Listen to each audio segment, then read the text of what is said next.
Our guest today.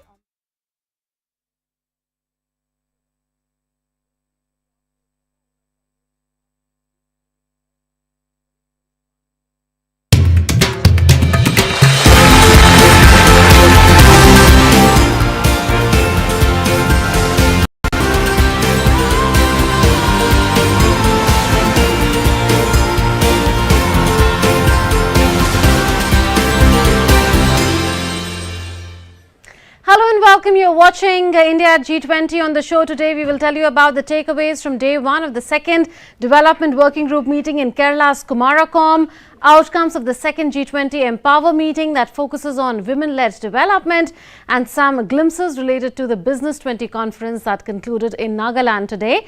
All that and more over the next 30 minutes. I'm Munun Bhattacharya. First up, the top stories. Second G20 Development Working Group meeting gets underway against the backdrop of the tranquil backwaters of Kumarakom in Kerala. Deliberations start with side events on data for development, lifestyle for environment and just green transitions.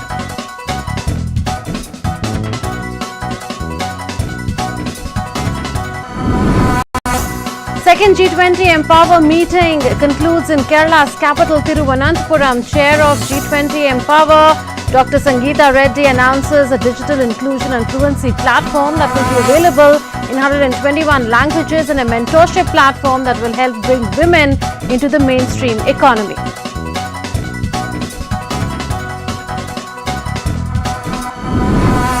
And three-day Business 20 conference and opportunities for multilateral business partnerships in agriculture, food processing, information technology and tourism sectors concludes in Nagaland. Prime Minister Narendra Modi points to the spectacular Naga culture on display at the conference, says Naga culture is synonymous with vibrancy, valor and respect towards nature.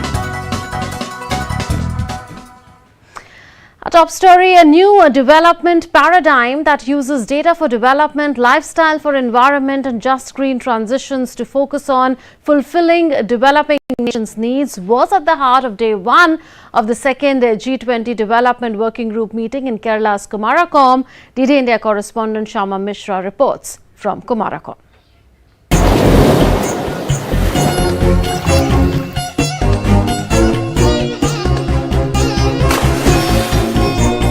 The second meeting of G20 Development Working Group started on Thursday against the backdrop of the tranquil backwaters of Kumarakom in the district of Kottayam in Kerala. Over 80 delegates from G20 members, 9 invitee countries and various international and regional organizations congregated in the village for the 4-day meeting. A hearty and traditional welcome was accorded to the delegates upon arrival. Ahead of the formal meeting of the working group, side events took place on data for development, lifestyle for environment, and just green transitions. At the side event on data for development, the keynote address was delivered by Suman Beri, Vice Chairperson of Niti Aayog, and Indermeet Gill, Chief Economist of the World Bank Group. They highlighted the power of data to empower people as creators, exporters and innovators in the digital future. There were engaging discussions on challenges and opportunities for incorporating human-centric approaches to data for development, organized and systemic data, overcoming digital divide and benefiting all. Data is essential to giving individuals, to giving companies, to giving whole countries power over their decisions, control over their lives and over their destinies. It's an absolutely critical resource at every level. On average, every dollar invested in data systems gives you $32 in return. Now that, for those of you versed in public sector investments, is really a phenomenal return on investment. Prize before us in terms of investments in capacity development, in some of the infrastructure on which these systems rely and so on, is absolutely huge, and collective action is vital. A plenary session was held on the need for capacity building for data for development, where panelists discussed the need for data for development, existing gaps in capacity building for it, establishing an institutional framework and the roles of government, civil society and private sector in building capacity. The importance of building capacity is key and it's fundamental. It's something that we cannot overlook. We need to build capacity at all levels. Firstly, at a policy level so that we create the right environment. We also need it at a senior government level so that we strengthen the right organizations and institutions. We need it at the technocrat level so that we make sure we have the right people to mine the data and put it in the right format. Then we also need it at the citizen level so that those people in whose data you're taking appreciate why their data is being used and how their data is being used. I think the progress we've been making on data for development and on the capacity developing network is very encouraging. So I'd like to see a lot more of that happening and obviously from a developing country perspective there's lots to gain and lots to learn from that. Capacity building, I think our view was that one, let's keep the focus on the individual. We need to restore agency back to the person, give them enough data, give them the right kind of data to make decisions in real time. The second point was to focus on the quality of the data. And one of the important ways in improving the quality of the data is to base it on real-time transactional systems. That improves the quality of data and trust. The third thing was to look at interoperability and interoperability in the design of these systems itself, and that enables sharing not only between multiple organizations but multiple countries. So that's the key message that we had in the panel. The issue of data ownership and security was also discussed. Yeah, I think it goes back to the individual as well, right? I think when we're talking about large data sets and we're talking about doing things at a national level and an international level, some maybe forget that, hey, this data belongs to a person, right? And once this person has given us this data, you're actually a trustee of this data. And you've got to manage this data in a way that is in the interest of the person who actually owns it, right? And hence the thought was on whose data for whose development. So that was a point that came out in the discussion as well. While delegates deliberated on Lifestyle for Environment movement launched by India, there was also a panel discussion on just green transitions, comprehensive and integrated approach in Kumarakom, Kerala. We have to do several things. One, we must ensure that it's just, which means there is equity, not just equal. Secondly, we have to recognize we all have to do more green. What do we need for it? Technology, money and people. On people, I think we've done very well. The Honorable Prime Minister with LIFE has set a very major trend towards that. But we need money. And I think the fundamental issue is that we need to find ways of making green investments in the developing countries attractive for money in the developed world. The discussions at the side events have set the tone for the working group deliberations from 7th to 9th April, which will address questions on gaps in capacity building, on data for development and the role of governments, civil society and private sector in developing capacity on data for development. The working group will also explore how different stakeholders, including within the G20, can support capacity building to leverage data for development in developing countries. The Development Working Group has been playing a vital role in supporting Sherpas in their collective efforts to promote green development and advance towards sustainable development goals and the 2030 agenda. The developmental agenda is taking center stage during India's G20 presidency, especially in the wake of the impacts of the ongoing multiple crises, which are setting back progress on the 2030 agenda, deepening inequalities and accentuating environmental and climate risks, and in the process, disproportionately affecting the developing countries. The world faces two major challenges, climate change and development, and day one of the Development Working Group set the tone for further deliberations that will begin starting tomorrow. Day one was successfully completed with everyone agreeing to the fact that actionable decision needs to be taken in order to achieve sustainable development. Shama Mishra, DD India, Kumarakom, Kerala. DD India correspondent in Kumarakom, Shama Mishra spoke exclusively with Nagaraj Naidu Kakkanur. He is the co-chair of the Development Working Group and G20 Joint Secretary as well. Mr. Kakkanur termed data as the new oil, adding that their endeavour has been to get the G20 to see that data can contribute to achievement of sustainable development goals. He also spoke on how India is playing a leading role in fast digital payments. Take a listen. Joint Secretary Ambassador Nagaraj Naidu is with us. He's here for the second Development Working Group meeting here at Kumarakom in Kerala. Sir, a very fruitful day, very fruitful beginning rather, where data for development was the key issue that the various speakers have spoken about. As you've heard today, we've started off the second Development Working Group meeting with a side event. We are focusing the side event on the issue of data for development. And we think that today data is the new oil, and while data is available all around us, the thing that could essentially make a difference is quality data. So how can you make data timely, data accessible, and data must be predictable?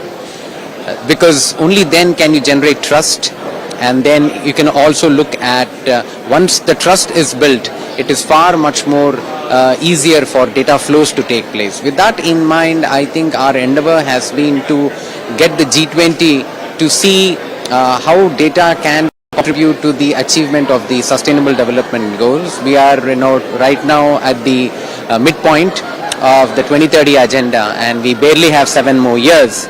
So we are of the view that by effectively utilizing, deploying data, and by building data capacities in the global south, we will be able to make far much more efficient decision making, efficient delivery of public services, as well as it would ensure in greater transparency and monitoring.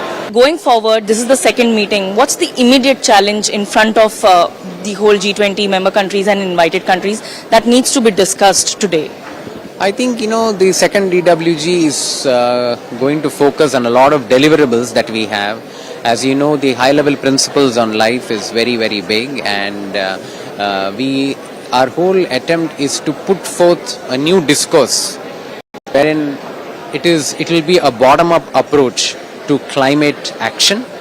There is not just a focus on consumption at the individual level, where an individual can make a rational choice as to selection of green pathways. Governments of the day need to put in place effective policy frameworks so that the transitions are easy. So today, I think India is trying to put forward a new paradigm shift, wherein it is the consumer, it's a bottom-up approach to a greener future. In the process, I think there is a heavy focus on a circular economy. It is very, very important as to how we as citizens of the world can set an example, and how India can perhaps be the knowledge thinker in this area. And that's the reason why I think our endeavor would be to get the G20 members agree to these high-level principles and see how effectively can the world deliver on its climate action promises. Where does India stand if we are talking in terms of data for development, or as you've already mentioned, circular economy? Where does India stand? I think as a developing country, we have made substantial strides when you talk of data or digital public infrastructure. A few days back at the second Sherpa meeting, we had an entire experiential zone that was created to demonstrate to the world how effectively India has been deploying digital public infrastructure. We are laying down the guardrails on which private companies are able to thrive. The UPI is an example. Today in the fast payments spectrum, I think India today ranks #1 in the world as far as fast payments is concerned. But not just fast payments, we look at the way we've delivered vaccines, digitalized certificates for COVID. Also look at other public goods such as whether it is DigiLocker, whether it is Swayam, whether it is Diksha. We've also given the facility to the G20 delegates who've come from abroad, the facility of UPI to spend here in our own country in rupee. How is that going? No, it's primarily it's an endeavor for delegates to experience when we say fast payments, unless and until somebody experiences it. So we have tried it out in Udaipur, we've tried it out in other places wherein delegates were able to experience how are we able to make digital transactions, right from somebody who is able to sell fruits on a street to perhaps even paying bills at a restaurant. So that's been the endeavor. The endeavor is to how do you communicate transformational digitization that we are seeing at home. So that is perhaps the key of what we are trying to do. Thank you very much for talking to us, sir. So that was Nagaraj Naidu talking about various topics that will be picked up during these meeting days for the second DWG meeting, and also he listed out the priorities for India and the world to work together towards finding a global solution. With camera person SP Dubey, this is Shama Mishra for DD India, Kumarkom, Kerala. And Dr. Sangeeta Reddy, who is chair of the G20 Empower, is joining us now from Thiruvananthapuram. Remember, the meeting ended today. Dr. Reddy, welcome to Doordarshan. Like we know, the second G20 Empower meeting is ending today. What kind of progress has been made at the meeting towards creating an ecosystem that nurtures women's entrepreneurship and leadership by ensuring that they have greater access to mentoring, capacity building, digital literacy and financing? So your question had most of the answers.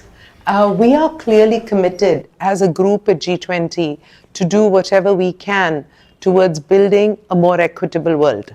And in that, the focus on women, women's capacity building, women's education, skilling for the future jobs, and ensuring empowerment, looking at entrepreneurship, and leadership at all levels of society. These are the broad agendas we've been working on.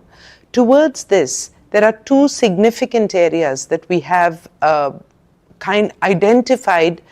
One is that the pillars of the G20 Empower remain the KPI, which is that we track and monitor data to ensure that when data is looked at from a gender-sensitive lens, we're able to appreciate the depth of the problem and focus on solving it, as well as measure and track progress over the years. So the second important aspect in the entire armamentarium or the structure of G20 Empower is what we call the playbook. The playbook is based on the ideology that we need to move faster. We have solutions across the world. G20 countries and corporations share best practices which come to them from their advocates, and these are then shared by other companies so that we can accelerate the pace of change and enhance the world at large. The next aspect which we have focused on in improving and working on is our issue papers, because when you take up issues and study them with the help of knowledge partners and the collective experience of G20 countries, you put forth new solutions for governments across the world to adopt and to enact and therefore to implement towards our greater goal. The last important aspect of the work which is done at G20 Empower is to create the communique. With the collation of the ideas and the insights and the research from our knowledge partners, from the chairs and co-chairs and working groups of all 20 countries, we coalesce this knowledge and put this into the communique, which is then presented to the leaders of all 20 countries. This is an action-oriented, result-oriented, impact-oriented document that we are working on. And in these 2 days, we have made significant progress. The team, the chairs, my sisters from different countries have been open, have been insightful, and I believe that we're off to creating a document which will create value and impact for the world. Right. Towards the end, I would like to ask you that since the Indian presidency would like to see women as active agents in the growth story of all G20 nations, in that quest, what will be India's gift to the women of the world as the G20 chair for 2023, if you could summarize the outcomes? I'm extremely excited that India is able to take this presidency into an action-oriented one. Here, India is focusing on impact. And towards that ideology of creating impact for women, besides our policy recommendations to leaders, we are coming forth with two important platforms, which my colleagues from different countries have accepted, appreciated, and now becoming a part of. The first one of India's gift to women of the world, of G20 countries and beyond, is a digital fluency platform, because we have understood and research has shown that as important and significant as the gender divide is actually the digital divide. So we are working towards equity, we're also working towards tequity. And in tequity, we gift, we create, we sustain our digital fluency platform. This platform will collate learning areas which are skills for the future. Whether it's the ability to create your own website if you're a young woman getting into business, whether it's a capability to do your own net banking, an understanding of AI, coding if required, and all these are collated on a platform which is convertible in 120 languages, which has personas based on your basic education and what you're looking at. This is a platform of the future. This is something that I'm very proud that India is able to present to women of the world. The second important area is mentorship. We have all thought that women are held back because of social stigma. Women are held back because of lack of financial access, lack of education, lack of good role models. But sometimes, you know what? Women are held back because they haven't had someone to just mentor them, to show the light, to tell them you're capable, to point in the direction of something they need next, whether it's to think bigger, whether it's to recast their business plan, or whether it's to have the strength to hang in there in a difficult time. Towards this, we present the mentorship platform. This mentorship platform will also be a global platform. It will bring together in phase one over 5,000 mentors with capability across a range of business. We also have a short training program for our mentors. This will then be thrown open for mentees from across the world to enlist themselves. It will be done in a safe environment. We have taken care of concepts like cyberbullying with help from our friends from other countries. We are collating this platform, and this will be launched at the ministerial meeting in August. So I really just want to conclude by saying that among all the aspects which are being discussed over here, one of the most powerful ones is the appreciation of the fact that when we come together to work on a cause, Right. we can achieve so much more. And this is in keeping with India's ideology and the message which our Prime Minister gave, which is that we all belong to one earth. We are one family, and we must create one common future, which is bolder and more beautiful than the one that we have right now. Right. Thank you so much, Dr. Reddy, for speaking to us, and we hope that the platforms that have been envisaged under G20 Empower are going to go a long way in real empowerment of women. Thank you so much. Let's move on now, responding to a tweet thread by Jacob Zimoumi, who is the Minister of Public Health Engineering Department and Cooperation in the Government of Nagaland. Prime Minister Narendra Modi wrote on Twitter a good thread on the spectacular Naga culture on display during one of the G20 programs. Naga culture is synonymous with vibrancy, valor and respect towards nature.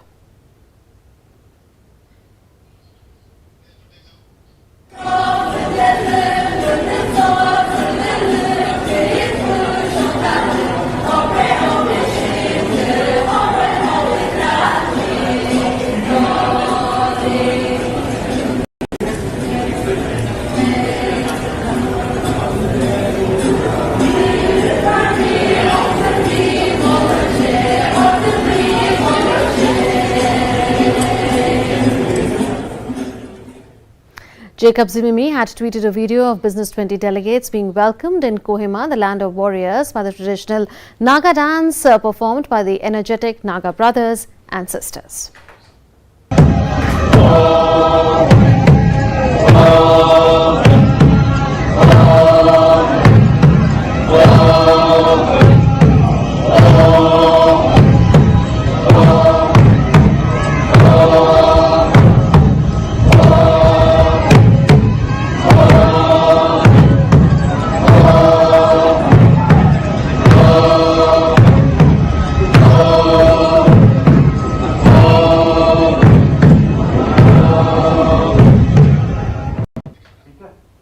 on that note, we come to the close of this edition of India at G20. Thanks for watching.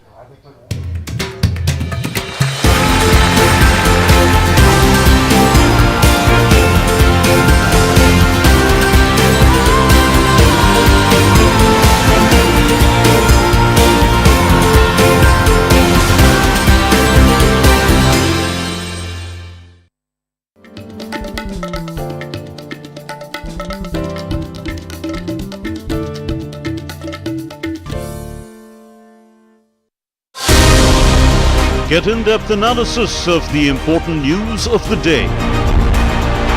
Spotlight on day's newsmakers. Expert comments to dissect the news. Get the finer points of the matter. Watch Dateline 5 p.m. on weekdays on DD India. There's a huge section of India's youth that abhors politicians and politics and views it with a complete negative mindset.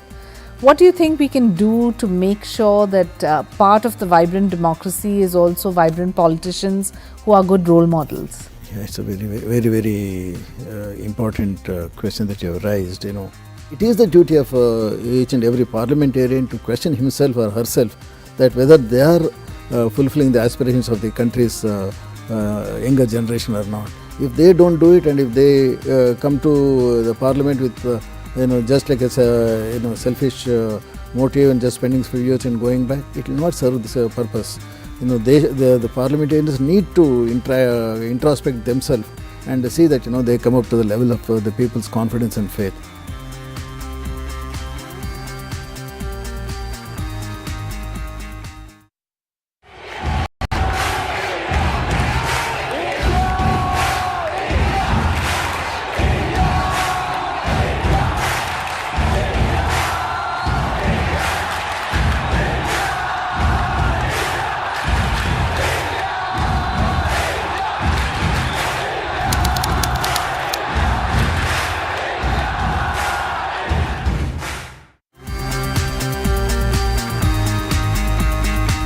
Our guest today on this special episode of The Journey. ये जो base माननीय प्रधानमंत्री बना रहे हैं, you are born to make a difference. Your program says it's a journey. It's the startup India. Do not go abroad. 10 more years. 75 years into India's vibrant democracy.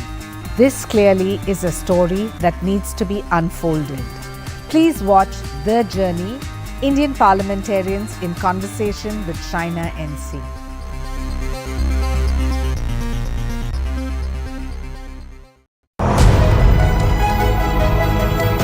We are paying a special tribute to Salim Durrani. Farooq ji, you have played with him. He was your roommate, friend, confidant. How do you want to remember him?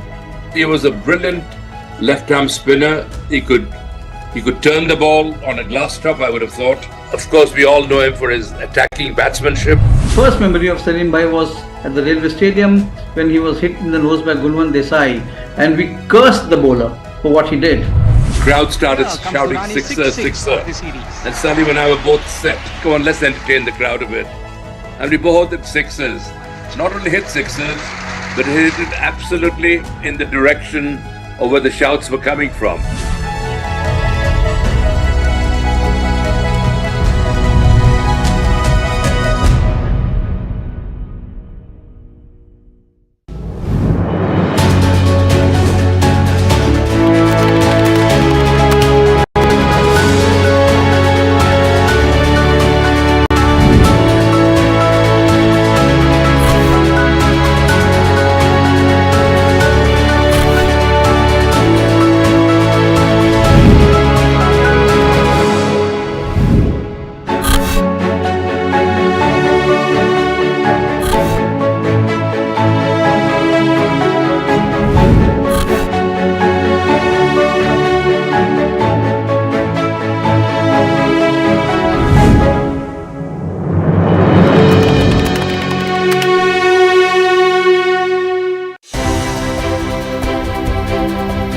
PIOs and NIs are in Canada.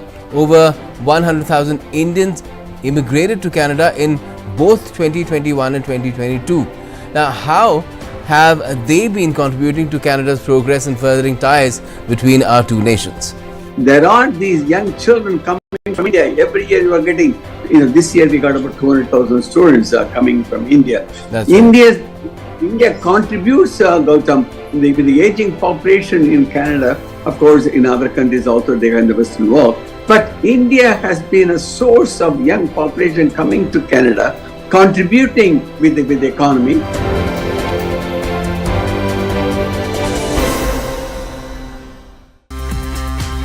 There's a huge section of India's youth that abhors politicians and politics and views it with a complete negative mindset.